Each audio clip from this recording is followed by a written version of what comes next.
welcome to Coffee and the Tea. So glad you decided to stop by and see what kind of tea I am spilling today. I do not have my coffee. I have had my coffee. I'm kind of recording this later in the day, so I've had my coffee, but I do have some tea. So I guess this would be considered tea and the tea. Sometimes it's like that, I be needing my coffee. I be needing my coffee, and sometimes I don't record early.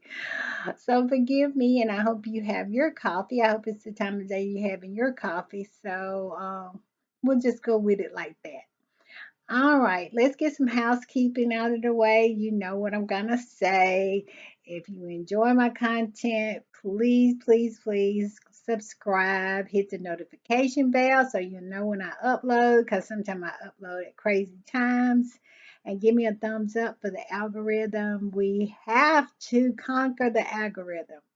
All right, let's get into the tea. Well, we're going to be talking about Miss Kenya Moore. She is officially divorced, and it ended where Mark is gonna have to pay some child support. I know he was looking for some uh, alimony. He was just a nasty piece of work. He really was, and I'm so glad that Kenya is rid of him. But they got a beautiful little girl, out of it. Brooklyn, sweet, sweet, cute little girl. She looked a lot like him though. She's pretty. She's a pretty little girl. And also, too, just to touch on a little bit, we're going to touch a little bit on Kenya's so-called suspension. We're going to touch on that a little bit. We're going to talk about Josh Duggar and his bid to try to get out of jail. He's in prison right now. Pay that no attention. Somebody getting something delivered. And we're going to talk about Peter Thomas. He was married to Cynthia Bailey. He was on Real Housewife of Atlanta when she was one of the housewives. She was married to him, and they divorced. And Cynthia has had another husband since then. But you know what? I know Cynthia gets really irritated with that because they always, when he is up to his shenanigans, they always bring her into it. And I know that really kind of pisses her off. But anyway, we're going to talk about Bubbles and are you asking yourself who is Bubbles? Bubbles is the chimpanzee, Michael Jackson's chimpanzee. Okay, and so we're going to talk about him. He's in the news. Got a little tea about Bubbles. And we're going to talk about who's the last person. Britney Spears. Got just a little tea about Britney. Okay, so let's get started with the tea. Let's start off with Miss Kenya Moore's divorce. And in the divorce documents, a little tea got spilled about how much money that Kenya makes on the housewife, and Kenya makes a good little coin. Okay, let's read it. It's a Kenya Moore's divorce documents reveal a huge Real Housewives of Atlanta salary. Kenya Moore, and let me say this, it's not undeserving either. Kenya absolutely carries that show on her back. So let's get that straight. Kenya has had an eventful few weeks, and now her whopping Real Housewife of Atlanta salary has been revealed. And you know what? That's what he wanted. He had, I mean, when Mad Day comes around, some people seem like they want to do whatever they can to hurt the other person that was in the relationship that you pretend like at one time you cared for. I don't believe in that. I don't believe in hurting people. If it just don't work out, it just don't work out. But you don't go around hurting people. That was his intention. He wanted to strip her bare. But let's read a little bit more. First, there's bad news. She reportedly owes uh, several thousand dollars in back taxes. Several thousand dollars. I just think they coming for Kenya. She also has been suspended from the Real Housewives of Atlanta for as yet unspecified amount of time. Well, I got a little commentary for that too. Did you just see what just came out of Real Housewives of New Jersey? Why is Kenya suspended and Jen is not? Answer that question for me.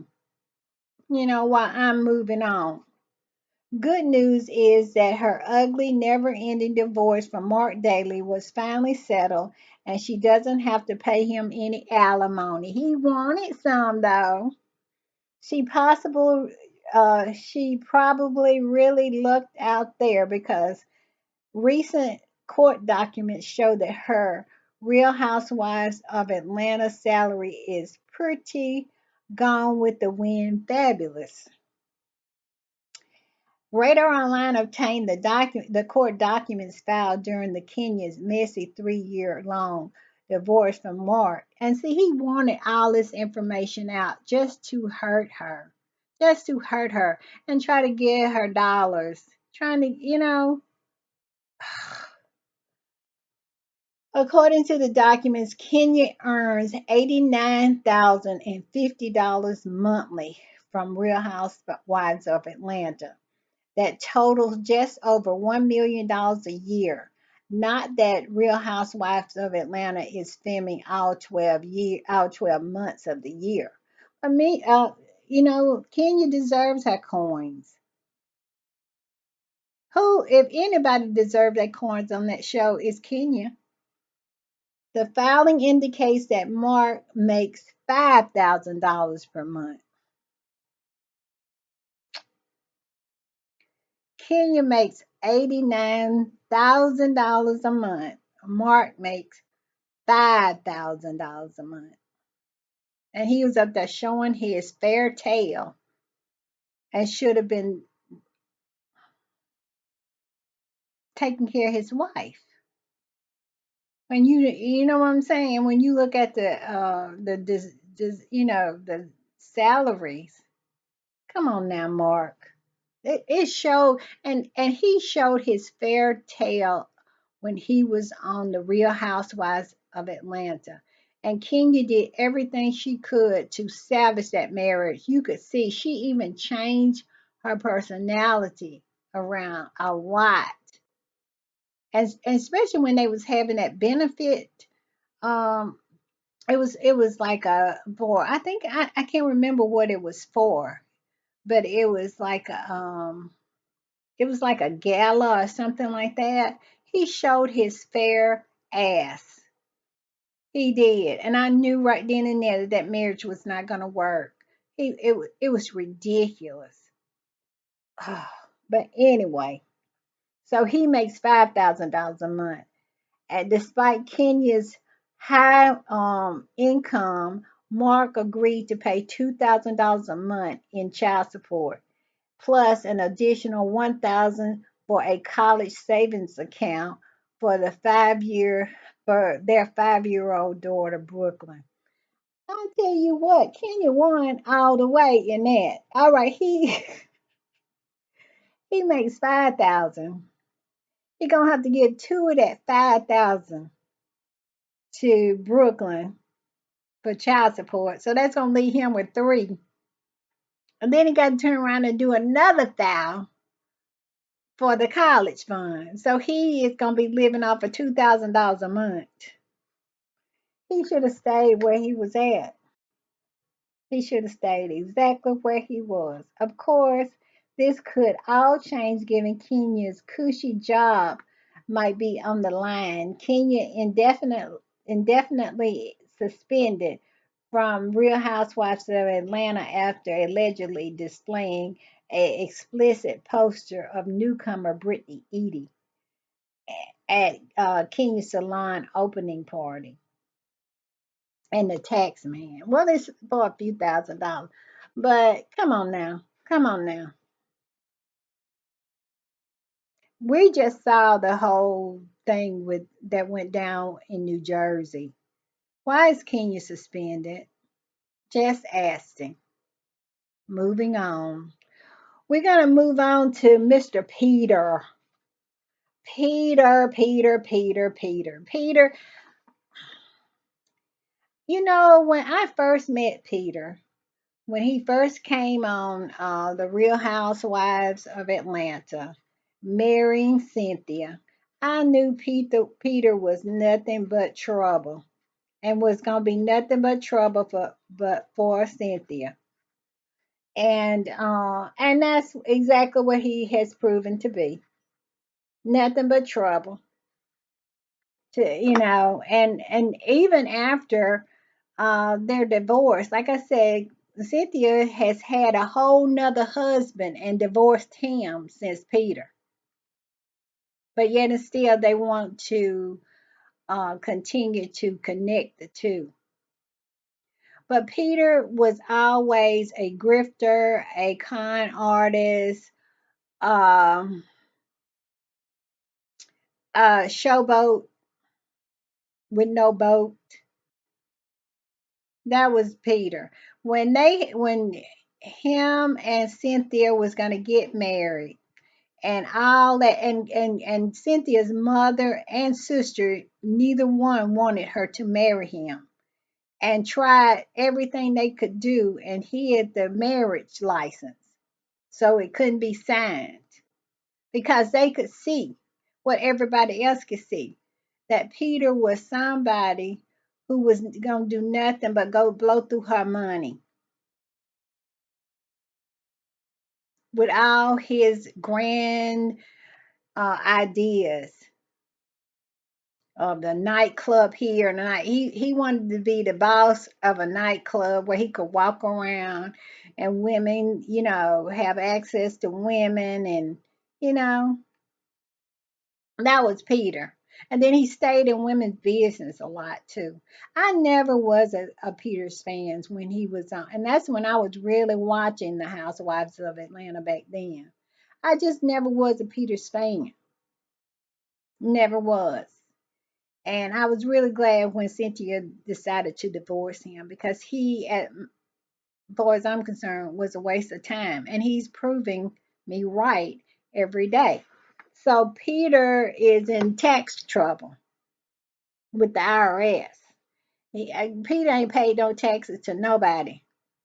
Okay, it says the ex-husband, see, ex-husband of Real Housewives of Atlanta star is in hot water with the Internal Revenue Service. According to court documents obtained by Channel 9, Peter Thomas was charged in federal court with failing to file taxes to the IRS. Thomas used his own Thomas used to own a couple of bars and lounges in Charlotte, including Bar One, which used to be near the Music Factory. He used to be married to Cynthia Bailey, see, who has been on the Real Housewives since 2010, but she just went on this past season. Federal prosecute, and I don't understand why they have to bring um, Cynthia in, and they even posted a picture of her with him. See what I'm saying? And come on now. But anyway, I digress. Federal prosecutors say that from 2017 to 2023, Thomas never paid $2.5 million in employment taxes from his business. So basically, I wonder, was he taking taxes out of them people's checks, but just not paying it to the government? Because you have to pay people, you know, their Social Security taxes, FICA. I mean, come on now. But he ain't paid nothing. Instead, prosecutors said Thomas used the money on cash withdrawals, travel, real estate purchases, and retail purchases. Isn't that Peter in a nutshell?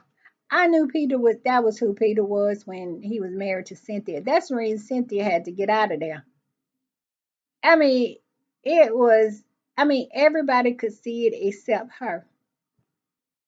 Peter, Peter.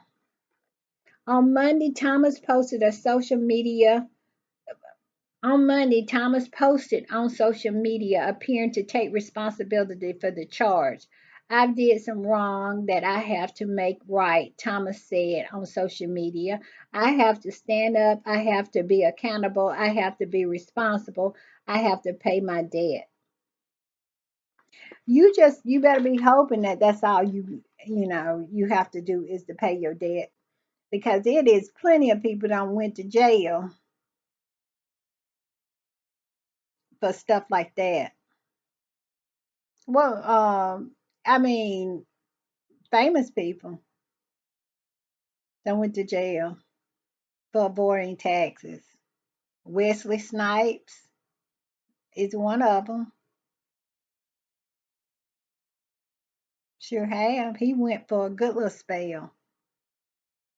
And I forgot the what's her name from the Fugees. She went to jail. So he best hope that all he has to do is to pay, because Uncle Sam do not play. All right, moving on. We're gonna talk about Mr. Josh Duggar.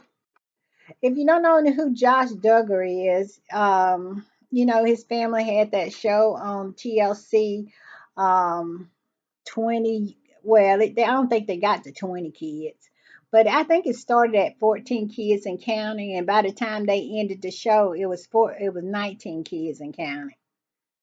And she just had babies until she just could not have any babies no more. She just got to the point. So it wasn't the fact that they didn't want 20. It was the fact that, because I think that she had several miscarriages, because it would have been like 21 or 22. Her body just gave out. Well, he is the oldest son, and he is presently in prison for how should I put it? Kitty P. And it's a federal charge too. He's in federal prison, and I just give you it in a nutshell. He was running a car business, a used car business, and selling used cars. And they picked up on that the computer from his business was downloading some stuff, and it was some really, really graphic, disgusting stuff. I kept up with the trial, and so I can't remember. He got 12 years in prison for it, and he has had the nerve and the gall and the balls to take it all the way to the Supreme Court to try to appeal to the Supreme Court. Well, the Supreme Court turned him down. They're not going to take the case. I don't understand why they thought he was gonna take the case. His only hope if Trump gets in there. If Trump becomes president and they money right. Now they money got to be right. The Duggars money got to be right. Um he'll pardon him, because it is plenty people that, you know, put down some money. Um Giuliani clearly said, if your money right, I'll get the president to pardon you. And there's a lot of people, when all those pardons came out at the end of Trump's term, it was a lot of people that were surprised, the people that he pardoned and the people he didn't pardon, because their money wasn't right. Okay, we're gonna move on. We're gonna talk about bubbles. You remember Bubbles? Bubbles was the chimp that Michael had. He used to carry him around all the time. Well, Bubbles turned 40 years old, and I found an article about him, and they actually had a birthday party for Bubbles, and and let me see if I can find it. They had a birthday party for him, and he lives on this, I guess a chimp. Here it is. It said Michael Jackson's pet chimp Bubbles turns 40 years old with a party fit for pet royalty. And here's a picture of Bubbles with Michael. Yep. Uh, Bubbles, Michael Jackson's pet chimpanzee, turned 40 and celebrated with a party befitting a king of pop's pet.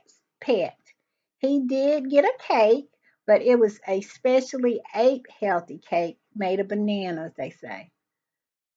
They say they frosted it with mashed bananas and added a little bit of blue food coloring. Um, It said the We Are the World fan club gifted Bubbles with a photo blanket with his pictures all on it. Yeah, Bubbles is still alive and well. I didn't even realize chimps live that long. He is 40 years old. Okay, okay, Bubbles. Okay. And also, our last little tidbit is Miss Britney Spears. It seems that things are looking up for Brittany. Her boys, they said, I saw this little clip that her and her boys are making up, are really trying to make an effort to, um, improve their relationships. And so I'm really happy for Brittany. But it was a lot of people side eyeing this, especially Brittany's fan club, and fans were side eyeing this because the child support is coming to an end. It has come to an end for one of them. He's 18, and then the other one is 17. And so they are side eyeing it like, okay, this is the reason why. But at the end of the day, they are her kids. But from what I have heard, especially that ex-husband of hers, he didn't do anything but really teach those kids against her, and her parents was really on board with all of that. Poor Brittany has never had anybody that was in her corner, except she never had anybody in her corner, but she always had somebody in her pockets, and that was that family of hers, her mother, her father. Horrible. And I think they didn't even want to be bothered with them kids. All they wanted to do is to control Brittany and stay in her pockets, control her money. But Betterline, he was so horrible, and he has. I bet you, I'm willing to bet you, he has spent up every dime of those kids' money. And now, all of a sudden, those kids are pursuing a relationship with her. She has been the cash cow all their life, which she should be. I mean, a parent should take care of their kids, but mm, but I would not be surprised that father of theirs didn't put them up to it. But I hope it all works out because I really like Brittany. I really, I have sympathy for Brittany. I really do. I just feel like nobody has ever been in her corner. They have always used her as a means to their end. And when you have parents like that that doesn't have your best interest at heart, it's pretty hard. It's pretty hard. And I did a video about Brittany, I guess a couple of weeks ago, where she was yelling. Her and her boyfriend had got in an argument, and somehow the ambulance was called. Go back and look for that video. But I was saying that just because Brittany has a mental health, and there was so many people saying that she was unraveling, and she maybe should go back and do a 72-hour hold. And I was saying, when you have a mental health diagnosis, people don't give you any grace. You don't have the grace of like everybody else to be angry that your boyfriend might be not be treating you like he's supposed to, or you think he should, or you get angry.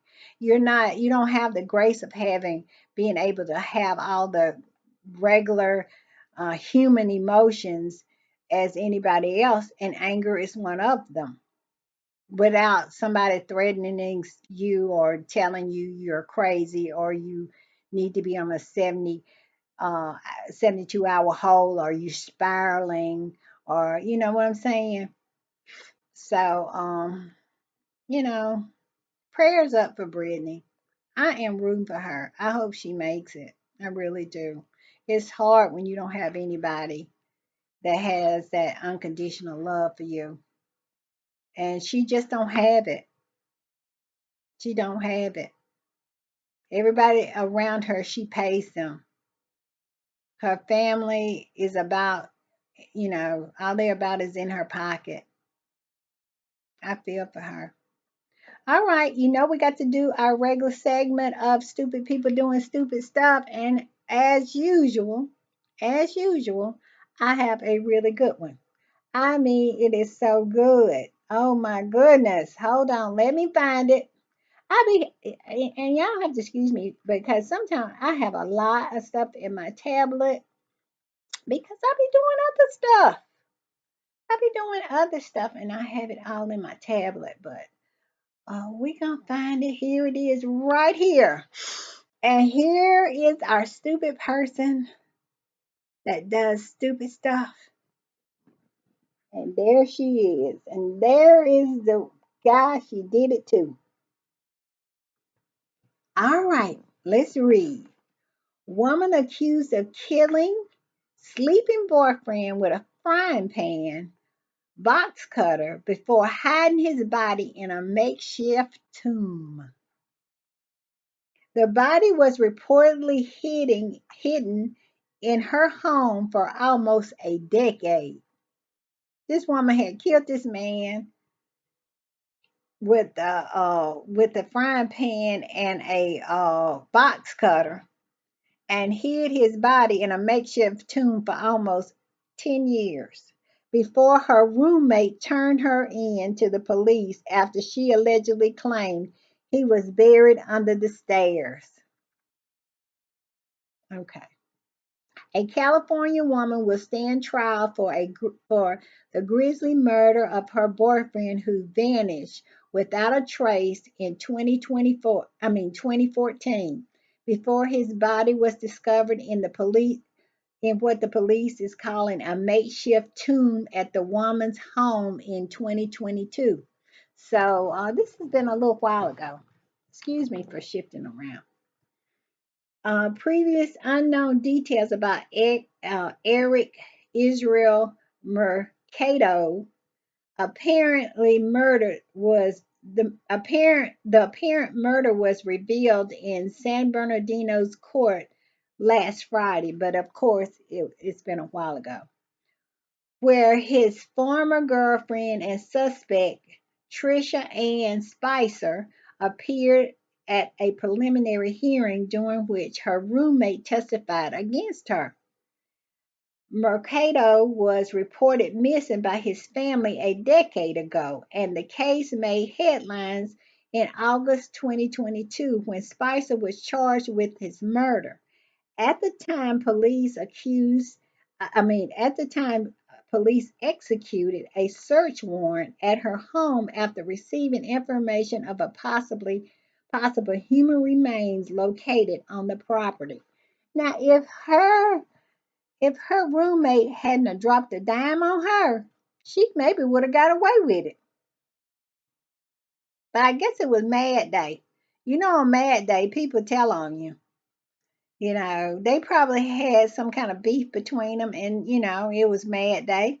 And so she said, I'm gonna drop a dime on her and go tell the police that she got Bud hid up, hid up under the stairs, and he'd been there for about 10 years now. Wow. Okay, it says during the service of the search warrant, investigators observed what appeared to be a makeshift tomb on the property and added saying Mercado's remains was found inside. On Friday, which has been a good little while ago, more details emerged that the man named Waylon Gentry testified, claiming he met Spicer back in 2019 before moving in with her, while the San Bernardino Sun refers to Gentry as Spicer, most recent boyfriend. Most recent boyfriend, he reportedly said they weren't lovers; they instead was roommates who did drugs together all the time. Drugs together. So Spicer is the roommate that turned her in,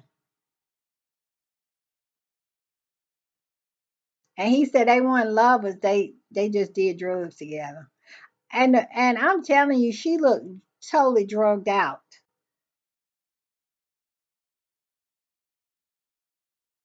It said he claimed that in 2022, Spicer began to talk about moving to Illinois to be with family, but told him she needed to take care of something first and needed his help to do it. That something was the fact she needed to get rid of her. I guess get rid of his boyfriend, the boyfriend. He claimed that in 2020, okay, I got it. Okay, she need to get rid of her boyfriend, he said, claiming Spicer told him he was buried under the stairs. Of the alleged murder, Gentry claims Spicer told him she hit a sleeping Mercado over the head with a frying pan and slit his throat with the box cutter. San Bernardino Police Detective Tiffany Montez also testified that it appears that Mercado's eye socket had been obliterated, and the hit on the head would have killed him within seconds. Tell me I don't bring stupid people doing stupid stuff. I bring that segment. I am the queen of that segment. This woman. She would have got away with it if she hadn't been doing drugs and wanted to move to Illinois and wanted that man to help her. She wouldn't have been where she said she wanted to move where family was. Well, when you done kill somebody and put them under the stairs of the house, you need to stay there. You need to be moving, girl. What's wrong with you? And you definitely don't need to be asking somebody to get in your mess.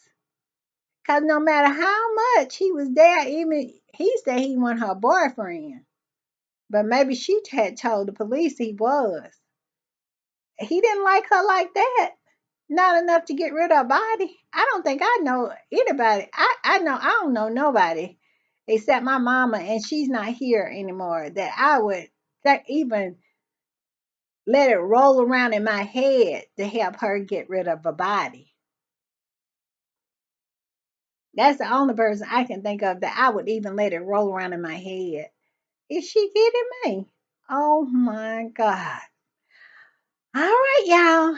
That is coffee and the tea, but like I said, no coffee today, just tea, more tea. But so that's tea and the tea today. And like I said, I got to give myself props. I bring it with stupid people doing stupid stuff. Can you believe that? All right, y'all. Bye.